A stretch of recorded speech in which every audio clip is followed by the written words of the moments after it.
think you'll agree with me that conflict with your boyfriend is never going to be on top of your list of fun things to do. If I ran a poll to ask, would you like to have more conflict in your relationship tonight, I doubt that you would take me up on that offer. But conflict is present in every relationship, and it's the main reason that couples seek counseling from people like me. If you've been there, trust me, you aren't alone. So let me help you see the potential, and let's see what we can do to fix it. I've worked with so many couples where the man displays an insecure attachment style, meaning that he's uncomfortable with expressing his emotions and tends to try and avoid conflict or arguments. Some people call this being love avoidant. To you, this can feel like he doesn't care, but that may not exactly be the case. So to make it easier to understand how conflicts with your avoidant work, I'm going to mash up a lot of the patterns I see into a fictional couple. Let's call them Jack and Sally, like the Nightmare Before Christmas couple. So Jack and Sally have been dating for a while now, and they get along great most of the time. But every so often they argue. What happens is Sally gets upset, and because Jack is a conflict avoidant person, he doesn't want to talk about it. Conflict is hard for people like Jack, making them feel inadequate. He leaves the room, distracts himself with the TV or video games, changes the subject, or just refuses to talk in general. Seriously, this exact scenario is really common and has probably happened to you, and you might not have recognized it. I've actually watched a lot of videos of dating advice just to see what else is out there in YouTube land, and I'm really surprised that more people aren't talking about this issue because it's super common. So grab a cup of tea, snuggle up, and get ready for a story.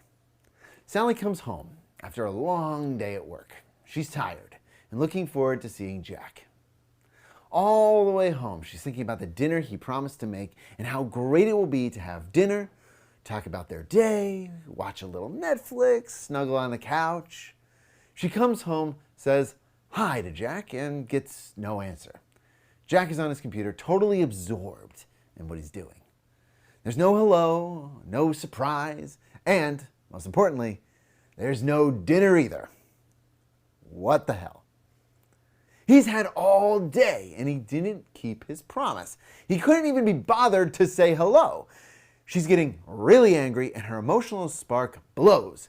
Ding, ding, ding! Time for round one. Sally's furious. Jack broke his promise. She feels like he doesn't care about her at all. She tries to talk to him about it, and what does he do? He looks at her, gets a little scared, backs away, goes into the other room, and closes the door. Now, that's not going to work for Sally, because now Jack is missing in action, and Sally is crying and opens up her DoorDash account because she's really hungry. If something like this has ever happened to you, let me know in the comments. So let's talk about what's going on with Jack and Sally and how they can have fights that don't end this way every time. And if you're in a similar situation, what you can do too. So, if I was giving advice to Sally on how to have productive conflicts or arguments and see the potential in her relationships, here's what I'd say. First, when you're in this kind of situation, it's important to recognize what's going on and don't take it personally. I know that can be hard, but in this moment, Sally wants to have a conversation so Jack can hear and understand her feelings and frustrations, and she wants to see change in Jack's behavior. On the other hand, Jack knows that Sally is upset, but as an emotionally avoidant person, he is triggered and can't deal with that at the moment. Because of his insecure attachment style, he's feeling detached, ashamed, frustrated, sad, fill in the blank. And he just wants it to end. He has to avoid the conflict at all costs because it's scary for him to have to deal with this sort of conflict in his face. If your guy is avoidant, it may be because he struggles with expressing his emotions. If you, like Sally, can remember that he struggles here, you will be able to take his avoidance a little less personally because it's actually much more about Jack than it is about Sally. A love avoidant person doesn't act this way because you aren't worth it to them. He just doesn't have a way in the moment to deal with the conflict that's in front of him. This is also because for avoidance, the conflict is making them feel inadequate and triggering their insecure attachment style. Second, knowing where his triggers are and avoiding them will help you and him. While Sally is furious, if she just digs in her heels and goes after Jack, things will only get worse. She will get her point across better and get what she wants more often if she remembers that a conflict avoidant person often has lots of trigger buttons from trauma in their past. Like for Jack, your guy's buttons can get pressed pretty easily because even a small criticism gets blown out of proportion in his mind and makes him question his own self-worth, which makes him want to retreat. For example, comparing your avoidant guy to others who do it better than he does is likely to just make him go into a negative spiral. Saying things like, "John never did this when I was dating him," presses all of his buttons. If you take time to cool off a little, you can be more aware of where his buttons are and then possibly try to avoid them. That keeps the conflict from escalating too far where he's going to want to retreat and you're going to be furious. When you're dating or in a relationship with a love avoidant person, do your best to avoid triggering these buttons called "I am a failure" or "I'm not good enough." When you're mad, get some space, look at the bigger picture, and before writing him off, consider the possibility that your avoidant cares and the argument will go better. And hey, if you're getting value from this video, then hit the thumbs up. It makes me happy to know that I'm being useful to you. Third, it's gonna take time. An emotionally avoidant person has had their entire life to develop these patterns, and they won't go away overnight. You need to acknowledge that it will take time.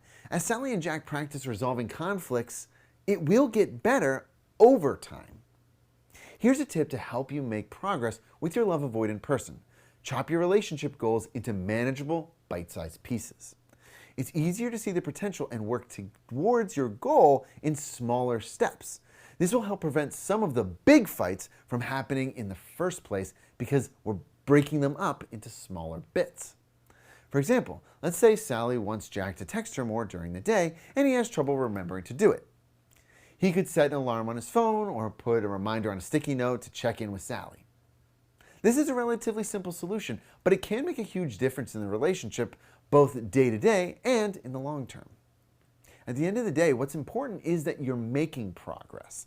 This could look like a willingness to stay in the conversation longer, a desire to come back to the conversation after a cool down period, or even offering other forms of connection, such as more time together. This way, you can see progress and know that your avoidant cares. Something to watch out for is if you're putting in a lot of work, time, and effort, and there is no progress being made, if it's not getting better, then that's a red flag. For the Sallys out there, it's important to find your line in the sand for when you are done. You deserve a great relationship, and if it's not going in the direction you want, or it's actively going in the wrong direction, you have the right to act, and you should. There is a point at which it's okay to say you've had enough, and hopefully by knowing where your line is in the sand, you'll be able to see it coming and do something about it. Lastly, I'm going to answer a question I just know you're dying to ask me. Why do I have to be the understanding one in the situation? And the truth is, you don't have to be. It's a choice. But if you choose not to be understanding, then the pattern and frustration in your arguments with your emotionally avoidant person is likely to continue because you'll keep making them feel inadequate even if you don't know why. Because whether you like it or not, between you and your partner, you have different attachment styles. His is an insecure attachment style. Since you're watching this video, you're the one with more awareness, tools, and flexibility when it comes to conflict. And therefore, when you help navigate the conflicts, it will help you both do better. Instead of fighting against each other, you'll be on the same team solving problems together and finding solutions, all the while making your relationships even stronger.